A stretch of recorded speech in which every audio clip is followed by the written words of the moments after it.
Hello and welcome to episode 79 of When the Flames Go Up, the ATFC podcast. How are we all feeling? How's the run? How's the run been for you? We're coming into the Advent season. There's a run up to Christmas. This has been the all-time worst ATFC run. 8 straight league defeats. It's got me feeling a little bit like Laurent Tolaj at the weekend. I really want to slide tackle a ball out of context, which is quite a hard thing to do as an adult. You can't simply just go up to a ball and slide tackle it. People will look at you weird. So fair play to Tolaj for doing it because he can. He's a footballer. It's on the pitch. It's kind of in context. But we've got no outlet here as Ultra fans to slide tackle a ball. So that's my fault. So let me know how you're coping. What are you doing instead of slide tackling a ball off the pitch like Laurent Tolaj? If you haven't seen that clip, obviously go watch it. It's funny. He gets sent off and then just slide tackle / hoofs a ball into the stands. It's brilliant, entertaining stuff when he's not your player.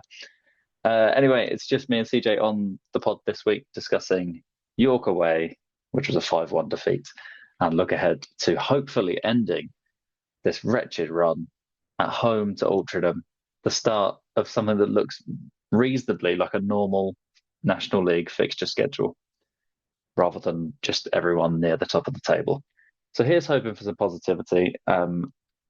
Fair play to anyone that went to York, and fair play to anyone braving the potential that Aldershot equal the worst Aldershot record on Saturday with a defeat. But yeah, enjoy this episode and enjoy Saturday up the shots. So the Shots went down to a 5-1 defeat away at York, following up the 7-2 defeat earlier in the year to make it 12-3 on aggregate away at York this year. Fair play to anyone that went to both of those games.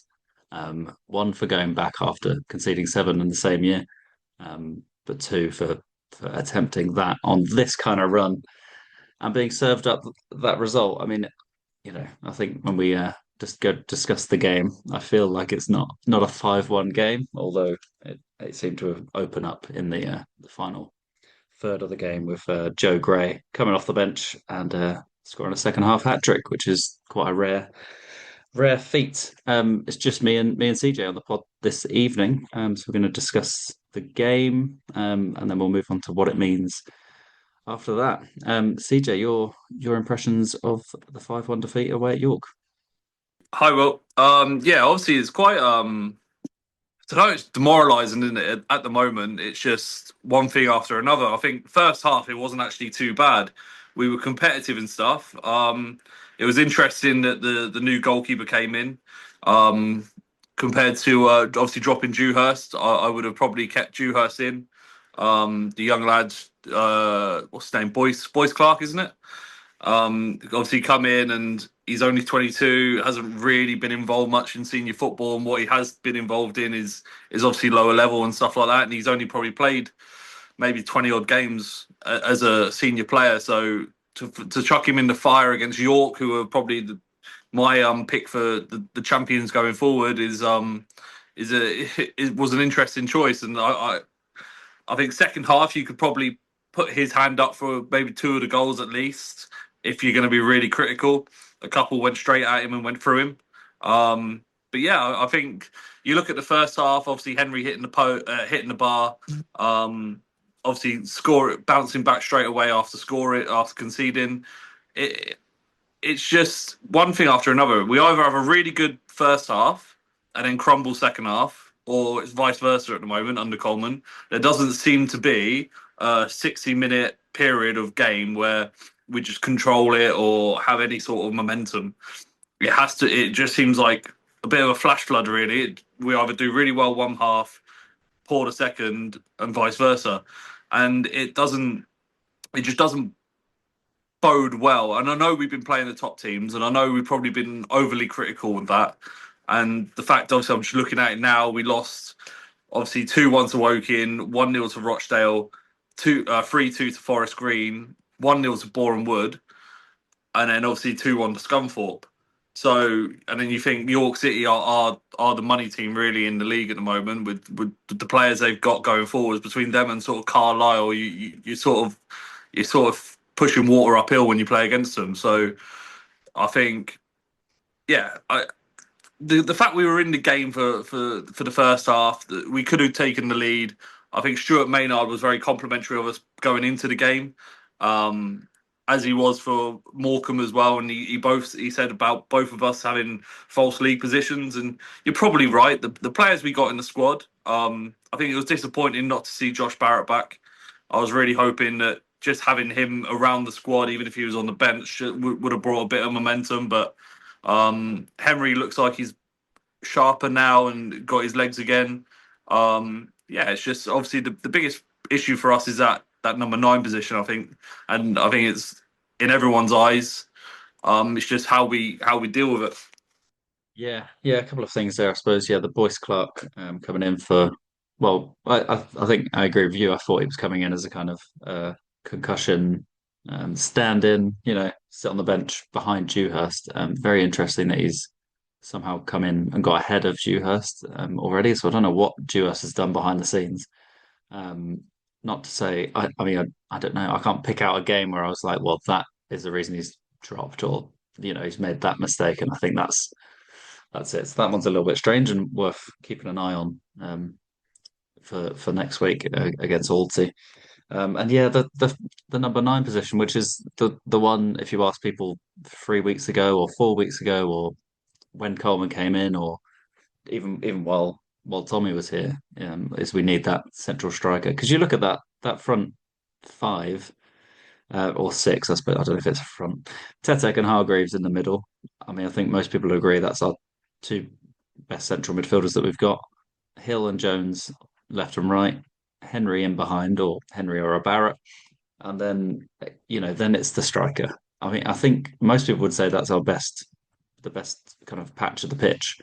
And yet we haven't got a striker that's able to either put the chances in when we create them, or drag us into a game where we can score us a goal out of nowhere. And yeah, we're going to need goals from Ryan Jones like we did. Like he get us in the game. Lovely turn off the ball from Tetek and a lovely finish. Love to see Ryan Jones in that position. That is where I want to see him. I want to see him running at defences. I want to see him turning in the middle, or on the wing where he can get crosses in. But to be honest, there's no point in being on the wing and getting crosses in when we've got nothing in the box. So the more he can, jink around in the middle, him and Hill, hopefully we can see more of that. And yeah, you mentioned Stuart Maynard. Obviously, pre-match was very complimentary of Aldershot, and also was very complimentary after the game as well. Um, I think he did mention that the York team had like a sickness bug running through the squad. So he kind of attributed some of that to the poor first half performance from York. But listen, we're watching it from an Aldershot point of view. He was still very complimentary. Said we made it very difficult. I mean, I'm watching the highlights. I mean, I didn't watch the game live, but the highlights. I mean, we did look like we created a few chances. Obviously, you mentioned the Henry chance. I mean, he will not believe that he's missed that. I'm sure he's watched that a couple of times in the week. I mean, it looked for all the world that's the goal. Um, and yeah, I guess the crucial thing in that is you have a good first half and then you concede immediately. I think that's that's the kicker, and that's not going to do a squad that's already very low on confidence any good. And Maynard did mention the kind of confidence as well. And when a team's low on confidence against a top team like York, when the floodgates open, I mean, 5-1 is a possibility. Um, so yeah, I was going to mention that how many goals they've scored. They've scored 55 goals now in 21 games. So yeah, they're well on course for over 100 goals, which obviously the lottery of this league might not get you promoted. But yeah, I think I agree with you, CJ. They're up there for my league champions. not just because they beat us, but I think they've got a squad. I mean, easy to say when they brought off a right winger that's destroyed Matt Penny for 30 minutes and caused him to get sent off at the end of the game. It looked completely out of sorts, out of position, and yeah, I'm not sure. I What do think you think of those that second half, the goals that came in there? I think that's my biggest concern is that um, obviously we've always sort of struggled defensively, and everyone put it down to Tommy and the formation and everything and the style of play. And it's so easy to say that, but we haven't actually gotten better at defending. It's just the fact that we've just conceded less in this period of time. As like an actual structure, like teams are still getting in behind us. Teams are still breaking us down quite simply. It's just the fact that Nash has made some wonderful saves to keep us in games. Like you look at like Woking could have been a couple more. What was the other game just before that? Rochdale could have been a couple more, but Nash has obviously like kept us in the game with some big saves. So you look at it and you go, have we actually improved? Because we brought in Shackelford and he looks okay, and then we look, but like I thought Inwood was a bit out of his depth on against York. I thought he looked like he just looked miles off it. Penny doesn't look sharp at all. He got turned out inside out for that one goal where the lads cut in. Penny's fell for it as he's turned again. I don't know if he slipped, but then he's rocketed straight at Boyce Clark, and Boyce Clark just stood there like a statue. Like it's gone straight at him. I know he's obviously 7, 8 yards away, but I think Nash maybe probably has a better attempt at that and a reflex save. Dewhurst is probably a bit bigger, so maybe be able to cover it a bit more. But yeah, he just boys he didn't fill me with overly too much confidence, to be honest. Obviously he's a little bit well, quite a bit shorter than Dewhurst because Dewhurst is absolutely massive. But yeah, I thought that was a strange decision to put a young goalkeeper in like that when we're still trying to find our form, still trying to find our feet, and he's sort of thrown him in the deep end. And we could also say the same to Nash, but at least Nash has been around the environment a bit more. He knows knows the group a bit better. Where this lad's just sort of come in, had one game on the bench, and then been chucked into the fire. And it is the fire at the moment. We are deep in the fire, and it's just how we look at the next few games and come out of it. Because like you look at those goals that we conceded second half, some of them are really poor, like really poor defensively, really poor like shape and organisational wise. Um, Obviously, we spoke about the Penny one. You can say it's individual brilliance from the lad, but again, it's poor defending. Like no one's reacted to the situation for half the goals, and it's just so hard to watch because we're meant to be getting better. But yeah, I think the next we got to get these out of the way now. And like I'm looking at our next 5, 6 games, and we need to at least win 3 or 4 of them. We have to. That's the biggest thing for me.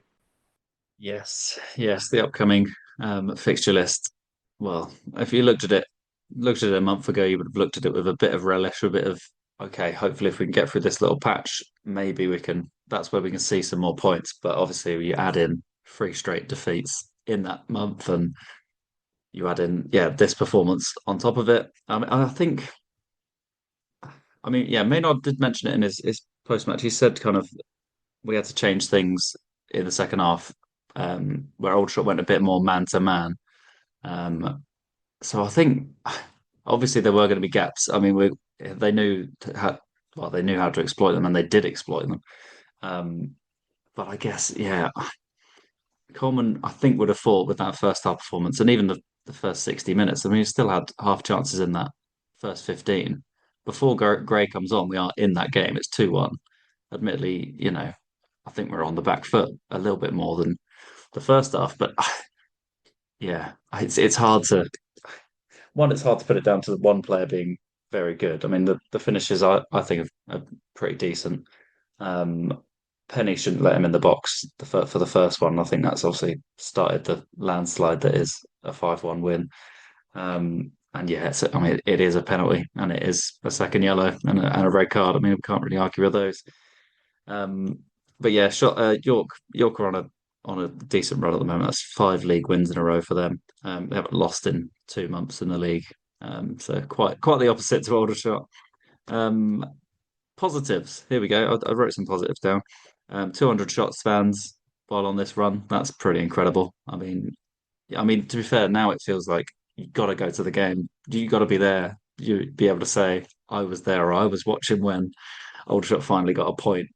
Um, the other one, we've now played 3 of the hardest games of the season. I think Carlisle, Rochdale, and York away, top 3 hardest games of the season. We will not face harder teams on paper, at least.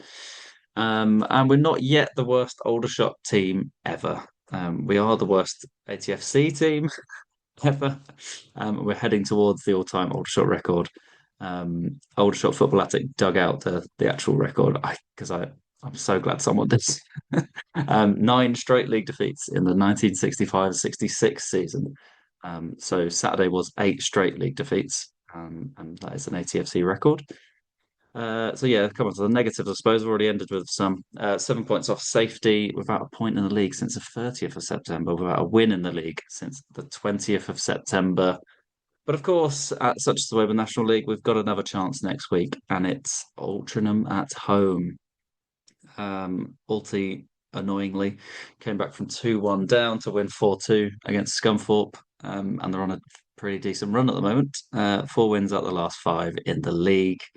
Of course, for the shots, failure to win would take the weight for a league win to 3 months when we face Boston on the 20th of December. So that's I don't know if that's motivation to get down to the Wreck and watch it. CJ, I'm not sure where to begin with this kind of preview, but maybe some reasons to believe that the season might just start here. Yeah. Obviously, like our next 7, well, 8 if you include the FA Trophy game, is Altrincham, Eastleigh FA Trophy, Boston, Sutton, Wealdstone, Solihull, Eastleigh in the league, Yeovil, and then we got Carlisle. So if you look at the next 7 or 8 before Carlisle, you'd like to think that's an optimistic run because it's near enough everyone around us at that point. Everyone around us or near the bottom half of the table. So, but my biggest worry is that obviously you just reeled off the stats for Altrincham then. That's their new manager bounce. Like that's since Phil Parkinson's left. Where like we haven't had that. We didn't have that with Dowse. We didn't have that with John Coleman. So is that a mentality thing in the group? Is that the managers we've picked? Because like you look at Yeovil, they brought in Billy Rowley from Walton and Hersham, and they win straight away. It's not the prettiest of performances. It's probably one of the most memorable quotes I've ever heard from Billy Rowley. If you haven't heard it, it's worth listening to about Pep Guardiola. I won't repeat it, but it wasn't the prettiest of games. Let's put it that way.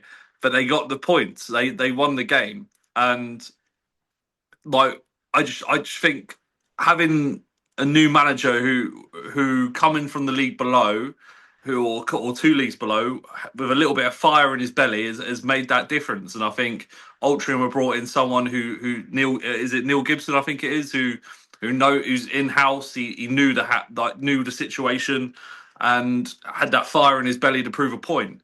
Where with Coleman, I just don't have that energy from him. That could just be a personality thing that he's like we've gone from Captain Charisma and Tommy Widrington to a guy with not much conversation in him. Like he doesn't want to have that talk. He's in a rut and he wants to do his business, and that's fair enough.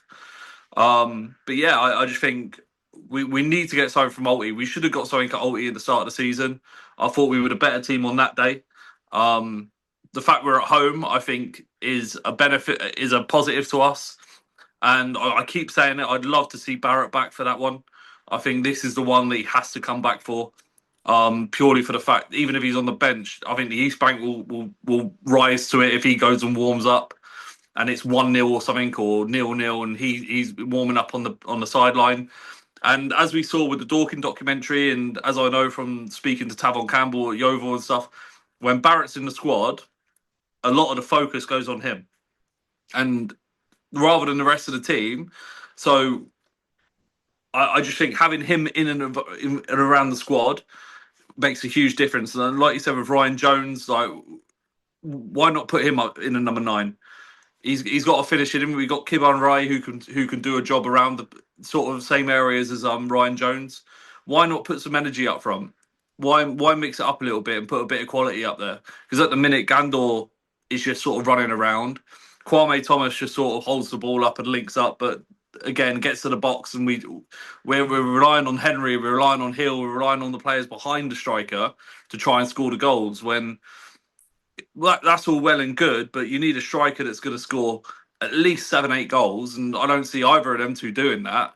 Maybe between them they might, but yeah, I think that's my biggest concern. Yeah, I think you look at the next 7, 8. Even the Eastleigh game is important in the FA Trophy because we're the holders, so we want to sort of maintain that. But it's momentum. Like I was hoping, like the National League Cup game. Yes, it was a National League Cup game and it's Fulham's kids, but I thought that would have brought some sort of momentum into us. But it's again, then we just get buried alive at York. So any sort of momentum just gets killed straight away. So hopefully we get a good performance at Altrincham. I think the other thing that worries me as well is what is our style of play? Like what are we trying to do? Are we a counter-attacking team? Are we a possession team? We just sort of look like we're playing at the moment with no real direction or style. It's just hoping for the best almost when we go forwards. Like, and I guess that is down to the fact we haven't got a natural number 9 in a barroom or something like that who can make things happen. But yeah, I just don't. I look at us and I just think, what are we trying to do? Are we a wide team? Do we just move the ball wide and try and get balls in the box? If we are, then are we effective enough at it? Like you watch, like use Dorking for an example, who are naturally wide team with natural wingers who just bomb balls in the box to Pryor and Rutherford. I don't see what our style of play is at the moment, and that's a concern considering we're almost 10 games in under Coleman now, and like who's taking the training sessions? Is it Henry? Because if Henry's doing it, that the lack of experience there in coaching. Don't get me wrong, he's got about 1 million games under his belt, but it just looks a bit disjointed at the moment. Yeah, I think on that point as well, I suppose on the new manager bounce. I mean, I would say I think Alti and Yeovil have got a decent squads with half decent confident players. I think this team since Widrington has left have been left in a bit of a hole. They've obviously not been able to follow that up with results where they probably should have got results. We've had such a mixture of, you know, the South End, the Scunthorpe, like, we're coming away from places going, oh, we played all right for half an hour. We've gone to York and we've played well for 45 minutes. We've all right, we've won against Fulham's kids. You'd hope that they're watching that first half against York and they're going, right, this is how we can create chances. Because I saw enough half chances in that first half and the first half highlights to say that we can do it. I mean, I think that's been missing from quite a lot of the games anyway, creating those little half chances. So hopefully they're watching those and not focusing on, you're getting beaten over the shoulder for 3 goals or whatever. That okay, that we can stop that. We can learn to stop that. But can we do the things that we do half decently well? And I think hopefully we could do that on Saturday. Obviously, yeah, you said we should have. Well, we probably were the better team in the first game of the season. Alty away, 3-2 defeat. Um, yeah, we came back from 2-0 down, back to 2-2, and then immediately conceded from, I think it was a set piece, the final one, wasn't it? It was just immediately conceded a free kick, a silly free kick, and then whip into the box and a goal. So yeah, we should have probably got something from that. We didn't. I think that was the kind of the tale of the first 8 games anyway, wasn't it? We felt like, oh, okay, we're playing okay, we're not getting the points.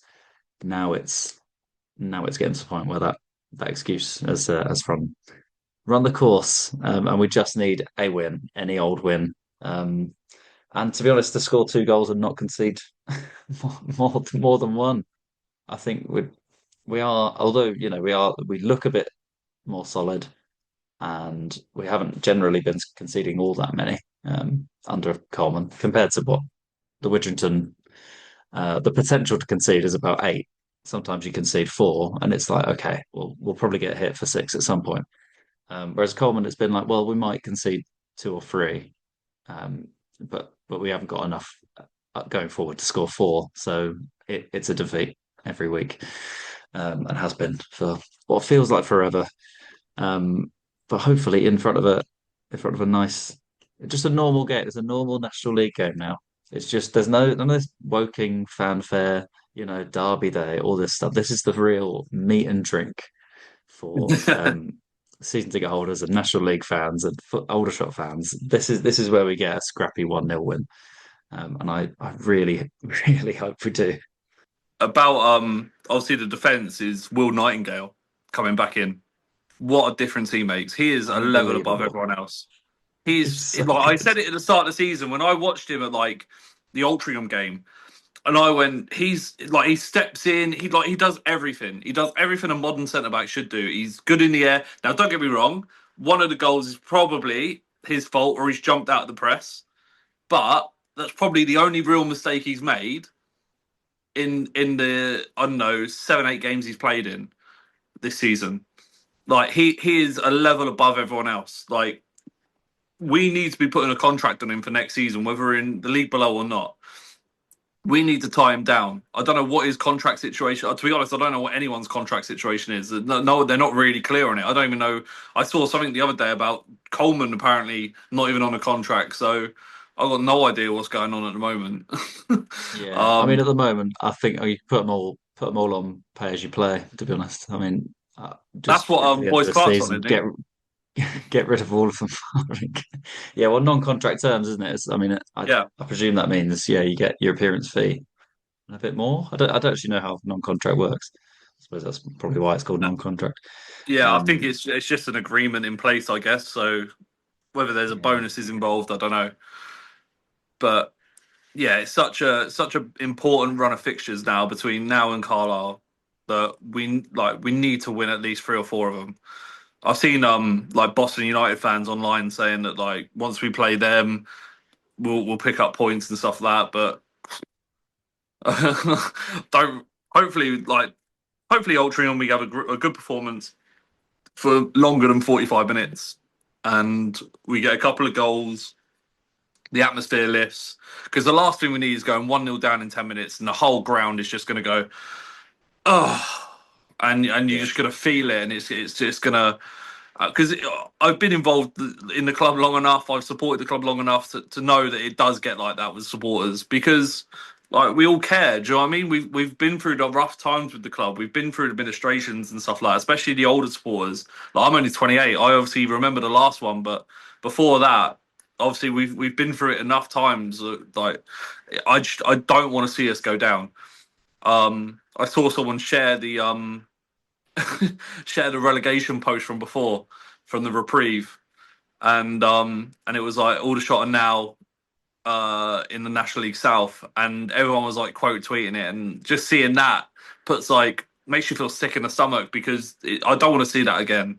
I really, even if we finish like 1 point and 1 goal off relegation, that'll do for me, and then just a fresh start in the summer.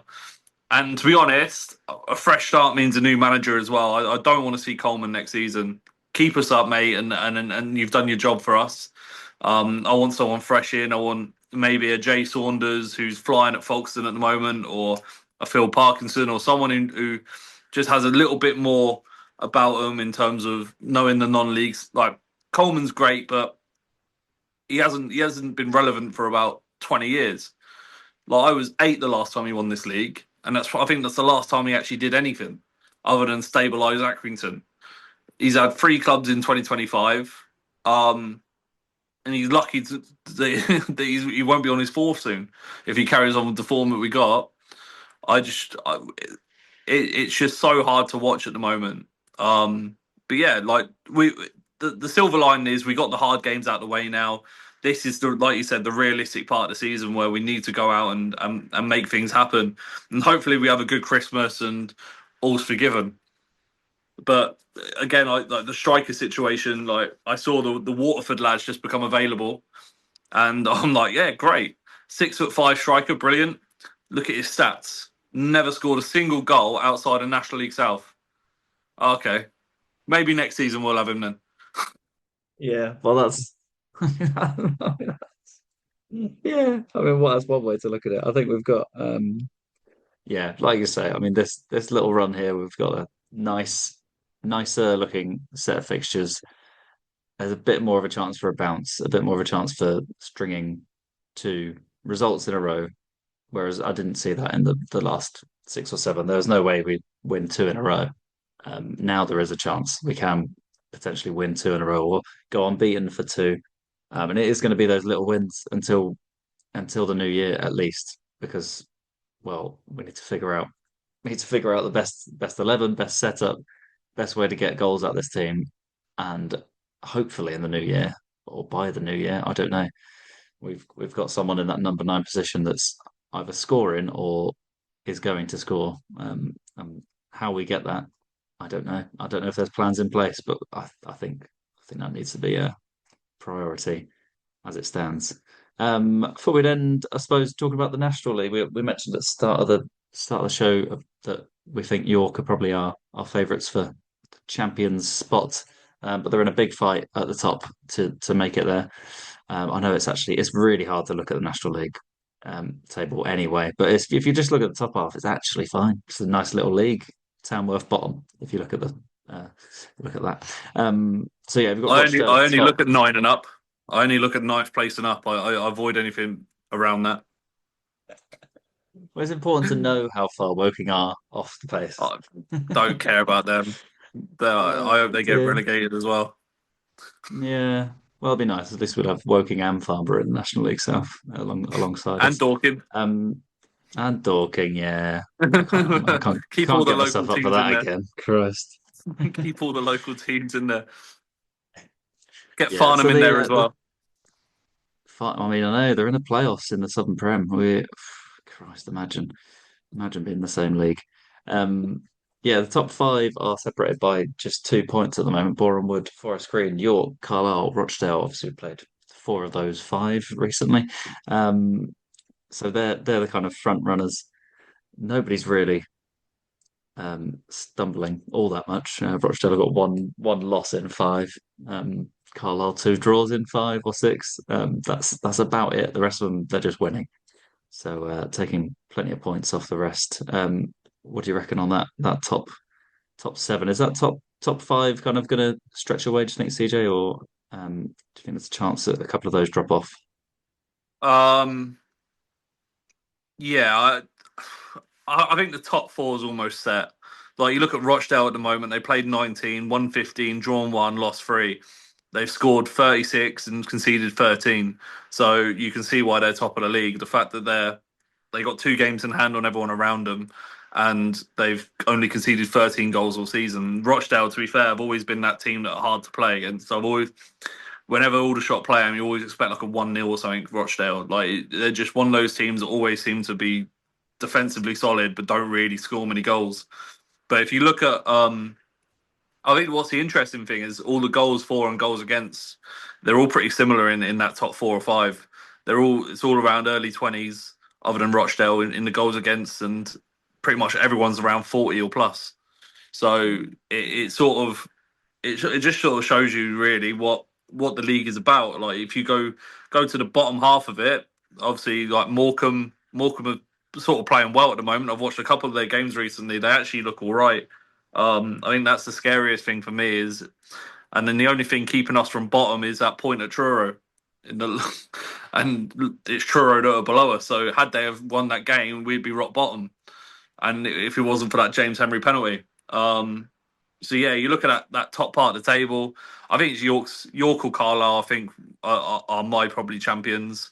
And then it just comes down to whoever out of that doesn't win the league probably goes on to the playoffs. Boreham Wood might have a potential chance in the playoffs as well because of the way they're playing at the moment, and obviously they went up in the playoffs last year, so they've still got that momentum. They know they can win a playoffs as well, which is always a benefit. Yeah, yeah. I mean, it's pretty good. Well, it's a pretty decent top seven, to be honest. Obviously, in my head, Warren Wood should be nowhere near it, but I think the rest of that top seven is they're blockbuster National League teams, aren't they? Really? I mean, you can't really, other than maybe if you stuck a Halifax in there just for in my head, I love a little Halifax game for a title. But other than that, that's prime National League, um, top seven stuff. The bottom is very National League as well, actually, isn't it? From Sutton, I'm going to say Sutton downward, maybe even Eastleigh. Might chuck them I in was about anyway, to say but you could probably Sutton add easily into that. potentially, yeah, not Not overly, but they're in with a sniff. If you look at the points difference, they're only 10 points off us, or yeah. we're ten Well, you points can off them. obviously Alty and Yeovil changing manager where they are. I mean, they know Yeah, they're not safe. So yeah, we've got Boston, a trio of B teams: Boston, Braintree, and Brackley, sitting on the edge of the relegation zone, and then Gateshead, Morecambe, Aldershot, and Truro down at the bottom. And as we mentioned earlier, 7 points off Brackley and Braintree are the shots at the moment. Yeah, not ideal, not ideal. And as you say, Morecambe finding a couple of results in the last few weeks to stake their claim to probably push out of that in the new year. We did kind of anticipate that they would only get better. I think we're starting to see that, and probably will do in the new year. So we've got to find three other teams that are worse than us. And Truro are bound to get a result at some point and put us bottom if we continue this way, which is utterly depressing. they just got new Yeah, investment as well, well, aren't they? Some Americans just come they in, have, yeah. invested in I a, saw a, that. a percentage. Must be nice. I couldn't tell you what that Must feels be like. nice. Right, we're gonna have to log off. It's less than a minute. Thank you, CJ, Perfect. for All good. coming on the call. Cheers, mate.